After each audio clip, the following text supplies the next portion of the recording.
6 MJDMP. Anjani Pov. Aku menutup pintu kamar saat Umi Fahira baru saja keluar dari ruangan ini. Ruangan dengan ukuran yang cukup luas jika dibandingkan dengan kamarku di kampung. Bagiku ini cukup mewah untuk sekelas kamar pembantu. Walaupun minimalis, tapi semua lengkap tersedia di sana.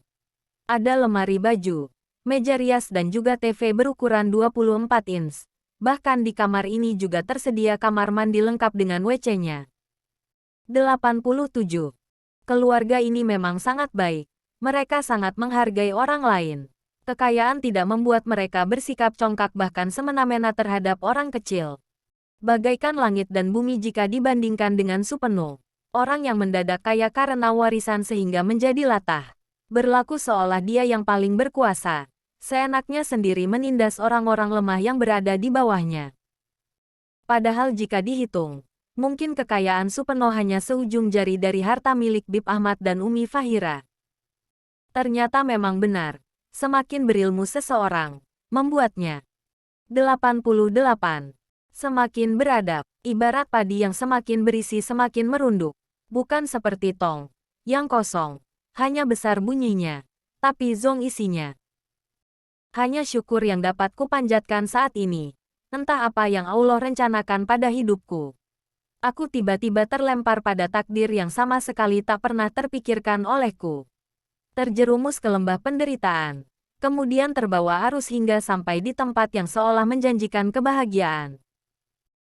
Bukan aku tak pernah memikirkan pernikahan.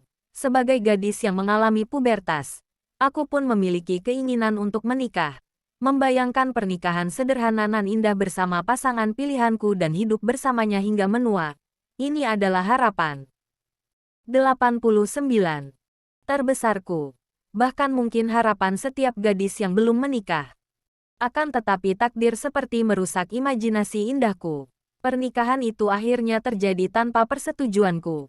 Aku dipaksa menikah dengan lelaki beringas yang sama sekali tidak kuinginkan demi membayar hutang paman yang konon disebabkan olehku. Sejak kecil, aku memang dirawat oleh paman dan bibiku. Sebab orang tuaku sudah tiada sejak aku masih balita. Dulu kukira paman dan bibi sengaja merawatku sebab mereka begitu menyayangiku. Mengingat mereka juga tak memiliki anak.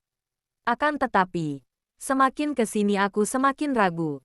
Terlebih saat aku tahu paman menikahkanku dengan Supeno sebagai tebusan atas hutang-hutangnya.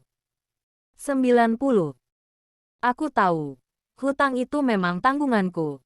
Sebab paman mempergunakannya untuk biaya operasiku. Yang bahkan sampai saat ini membuatku heran. Apa motif di balik keputusannya itu? Mengapa paman tak membiarkanku buta saja? Mengapa harus berhutang demi membuatku dapat kembali menikmati keindahan dunia? Padahal aku tahu, hidup kami cukup susah untuk sekedar makan saja. Andai aku bisa memilih antara buta dan menikah dengan juragan Supeno, sungguh aku akan memilih buta selamanya, daripada harus menjadi istri yang melayani manusia sepertinya. 91. Namun, apa yang terjadi semalam membuatku sakit sekaligus bersyukur. Seperti yang Bu Ambar katakan, setidaknya hikmah dari kejadian ini aku bisa terlepas dari Supeno, walaupun dengan cara yang begitu menyakitkan. Aku dipermalukan di depan banyak orang di malam pertamaku. Dia mengataiku cacat sebagai seorang istri tanpa lubang kenikmatan. Entah apa yang terjadi malam itu. Mengapa juragan Supeno tidak berhasil melakukannya? Aku pun tak tahu. Benarkah aku gadis cacat seperti yang Supeno katakan? Sedangkan selama ini aku sama sekali tidak merasakan kekurangan itu ada pada diriku. 92. Tapi yang jelas, ini jalan Tuhan untuk menyelamatkanku dari pernikahan ini. Walaupun tak dapat kupungkiri bahwa pernyataan Supeno begitu mengganggu pikiranku. Sebaiknya aku fokus pada pekerjaan baru, sejenak melupakan apa yang telah terjadi dalam hidupku. Tadi, Umi Fahira mengajakku berkeliling ke setiap sudut ruangan yang ada di rumah ini, menjelaskan satu persatu apa yang menjadi tugasku selama bekerja di sini. Tidak berat, hanya pekerjaan rumah yang memang sehari-hari biasa aku. 93. Lakukan. Bahkan aku terbiasa bekerja yang lebih berat dari ini. terjun langsung ke sawah untuk membantu paman dan bibi bercocok tanam. Di sini aku sadar bahwa Tuhan mengujiku untuk memberikan kehidupan yang lebih baik bagiku. Setidaknya di tempat ini aku akan memulai merajut asa dan meraih cita-cita yang tertunda. Dan yang terpenting, aku akan membuktikan pada semua orang bahwa aku tidak lemah. Kubaringkan tubuh di kasur yang akan menemani malam-malamku. Nyaman, itu yang aku rasakan. Aku memandang setiap sudut dari ruangan ini. Rumah ini mewah, megah, akan tetapi isinya hanya ada Umi Fahira, Zahira dan Bib Ahmad. 94. Setelah berkeliling aku benar-benar tak mendapati tanda-tanda keberadaan ibunya Zahira. Bahkan sekedar foto keluarga yang bisa memuaskan rasa kepoku pun tak kutemukan. Entahlah, bagaimana mungkin rumah semegah ini tidak menjadikan foto keluarga sebagai pajangan yang menambah kecantikan desain interiornya.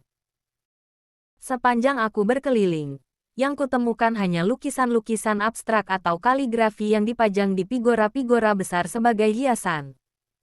95. Masih menjadi misteri. Sebenarnya keluarga seperti apa yang menjadi majikanku kini? Mereka bahkan membebaskanku dari tugas membersihkan kamar pribadi dengan alasan agar tak ada buruk sangka di antara kami. Entah memang seperti itu adanya, atau justru karena alasan privasi. Sebaiknya aku tak boleh terlalu ingin tahu. Tugasku di sini adalah mengurus rumah, bukan mencari tahu seluk-beluk pemilik rumah. Aku harus paham batasan. Mereka adalah majikan dan aku adalah Art. Aku harus memahami batasan agar tak sampai terlalu masuk ke kehidupan pribadi mereka, demi kebaikan karirku. 96. Lebih baik sekarang aku beristirahat. Memejamkan mata barang sejenak sepertinya akan begitu nikmat. Tidur di lantai semalaman membuat tulangku terasa remuk redam. Namun, saat baru saja mata ini terpejam, aku mendengar suara Zahira berlarian melintasi kamarku. Sontak membuatku kembali terjaga. Zahira, kenapa dia bermain-main di sekitar kamar ini? Batinku bertanya-tanya dalam kondisi separuh sadar. Beberapa detik kemudian, aku tersadar. Teringat akan dapur yang terletak tak jauh dari kamar ini. 97. Aku segera bangkit dari posisi semula untuk mengecek kondisi Zahira. Benar saja, bocah gembil itu sedang bermain-main di dapur.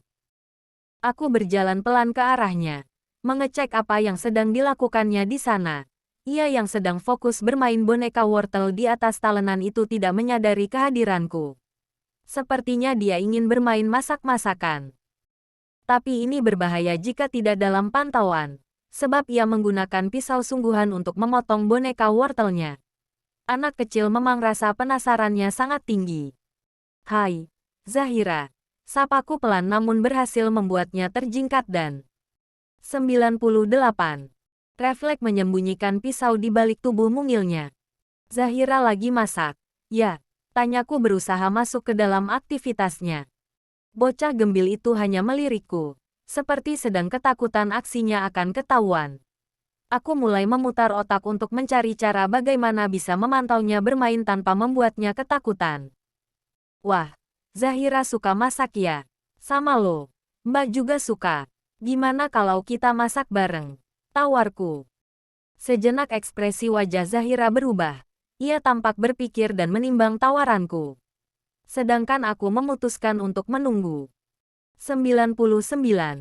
Tanpa mendesaknya, menghadapi anak kecil sebenarnya bukan hal sulit bagiku yang bercita-cita menjadi guru TK. Memangnya boleh? Bangga marah. Tanyanya polos. Aku tersenyum menanggapi pertanyaannya. Mungkin selama ini orang-orang di sekitarnya selalu melarang Zahira untuk eksplor keinginannya bermain-main di dapur. Boleh dong, sayang. Kenapa enggak? Malah seru kan kalau kita masak bersama. Dulu waktu Mbak masih kecil juga senang bantu-bantu masak kayak kamu. Jelasku mencoba mengakrabkan diri dengan Zahira. 100. Beneran? Iya, sayang. Bocah itu tampak tersenyum riang. Gimana? Mau, kan? Tanyaku sekali lagi. Mau dong, Mbak. Kita mau masak apa? Tanyanya antusias. Enaknya masak apa? Ya, tadi Zahira potong wortel kan? Gimana kalau kita masak sup? Zahira suka sup nggak? 101. Suka, Mbak. Bocah dengan mata bulat bak boneka itu menjawab cepat, cantik dan menggemaskan. Tapi tidak mirip dengan dedinya. Mungkin dia mirip ibunya. Ya udah. Sekarang Zahira taruh dulu pisaunya. Kita ganti dengan wortel yang asli ya. Oke.